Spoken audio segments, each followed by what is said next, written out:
बढ़ेंगे आगे। रेवाड़ी में एसआईआर का 87% काम पूरा हुआ है और अब ड्राफ्ट पब्लिकेशन होना है। 13% को नोटिस जारी किया गया है। ड्राफ्ट पब्लिकेशन के बाद एक और मौका लोगों को मिलेगा। तो 87% तक काम पूरा हुआ है और अब ड्राफ्ट पब्लिकेशन होना है और 13% को नोटिस जारी होगा, यानी कि जो बचे हुए 13% उनको नोटिस दिया जाएगा। एक और मौका ड्राफ्ट पब्लिकेशन के बाद मिलेगा। अंतिम तारीख है आज। लगातार जिस तरह से करीब एक महीने तक एसआईआर किया गया, मतलब मतदाता सूची का शुद्धिकरण, आज उसका आखिरी दिन। ऐसे में रेवाड़ी कितना कर पाया और कहां पर हम स्टैंड करते हैं, और ऐसे कुछ सवाल है जिनका जवाब भी मिलना जरूरी है। कुछ अनुत्तरित सवाल हैं, तमाम डीसी साहब से जानकारी लेंगे आखिर रेवाड़ी डीसी उनको लेकर क्या कहते हैं और किस तरह की अभी तक स्थिति है। सर क्या कहेंगे अभी तक एसआईआर? जैसा कि आपको विदित है कि जो हमारा स्पेशल इंटेंसिव रिवीजन है वो पिछले 14 तारीख को शुरू हुआ था। 15 हमारी जुलाई को, और सॉरी जून को। आज हमारा 14 जुलाई हो गया है और आज हमारा आखिरी दिन इस पूरी प्रक्रिया का रहेगा, जिसका पहला फेज है। फर्स्ट फेज में जो हमारे जितने भी इलेक्टर्स थे यहाँ पर, उन सबको इन्यूमरेशन फॉर्म डिस्ट्रीब्यूट कराया गया है और उनसे इन्यूमरेशन फॉर्म डिस्ट्रीब्यूट करने के बाद उनसे भरवा के वापस लिया गया है।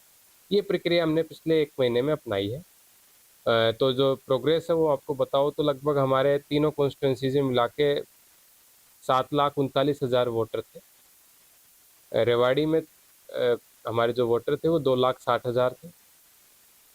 कोसली में 2,48,000 थे और बावल में 2,30,000 थे।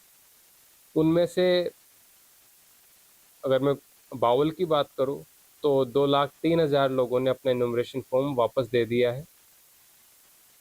मैं कोसली की बात करूं तो 2,28,000 लोगों ने अपना इन्यूमरेशन फॉर्म वापस दे दिया है। और मैं अगर रेवाड़ी की बात करूं तो 2,05,000 लोगों ने अपना इन्यूमरेशन फॉर्म वापस दे दिया है। तो जो बाकी लोग रह गए हैं, जैसे कोसली में लगभग 27,000, बावल में 27,000, कोसली में लगभग मेरे 20,000 और रेवाड़ी में थोड़े ज़्यादा 55,000 ऐसे वोटर हैं जो हमें 4 कैटेगरीज में मिले हैं। या तो वो एब्सेंट मिले हैं, या फिर वो जो हमारे शिफ्टेड मिले हैं, या डेथ मिले हैं, या डुप्लीकेट मिले हैं जिनके डबल वोट थे। उनकी सूची हमने अलग से तैयार कर ली है। तो इस पूरी प्रक्रिया में बीएलओ 3 बार वहाँ पर गया है मिनिमम किसी भी घर पे। जहाँ पर एब्सेंट वोटर मिले हैं वहाँ पर पड़ोसियों से पूछताछ की गई, उनसे लिखवाया गया है।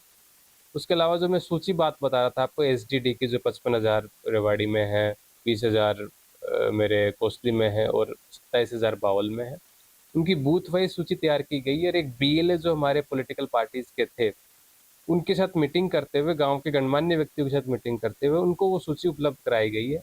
उन पे उनके सभी के साइन लिए गए हैं कि ये हमारे एक बूथ में 40 वोट 50 वोट ऐसे हैं इस बूथ के, जो हमें इन 4 कैटेगरी जो मैंने बताई, एब्सेंट, शिफ्ट, डिलीट और डेथ या फिर डुप्लीकेट, इन कैटेगरीज में है।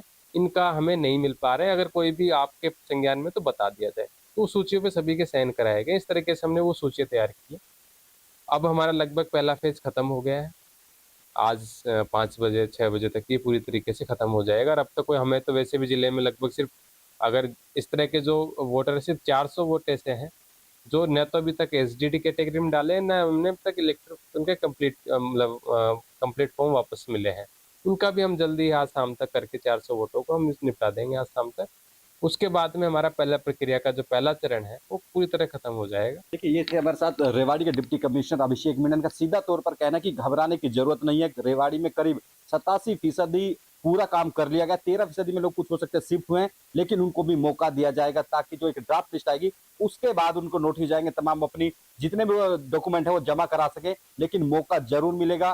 तमाम तरह की बातें कही गई कि वोट काट ली जाएंगी, तमाम तरह की बातें सामने आई, लेकिन सीधे तौर पर यही कहा जा रहा है कि रेवाड़ी में अभी 87% मिलान पूरा हो चुका है और उनके फॉर्म भी जमा हो चुके हैं। लेकिन अब जो 13% की बात है, यदि उनके पास यदि कोई उनकी शिकायत है, कुछ उनको डॉक्यूमेंट दस्तावेज जमा कराना है, उसको भी मौका दिया जाएगा ड्राफ्ट पब्लिकेशन के बाद। लेकिन इतना जरूर है कि जिस तरह की कहा जा रहा है कि डेट बढ़ सकती है, उस पर ध्यान ना दें। जितना भी है समय मिलता है उसमें फॉर्म अपने जमा कराएं। लेकिन जिस तरह से पूरे हरियाणा में एसआईआर चला है, कहीं ना कहीं जो तमाम आरोप लगाए गए थे वो कहीं ना कहीं निराधार साबित होते हुए दिखाई दे रहे हैं। रेवाड़ी से अमित विश्वकर्मा, इंडिया न्यूज हरियाणा। खबर चंडीगढ़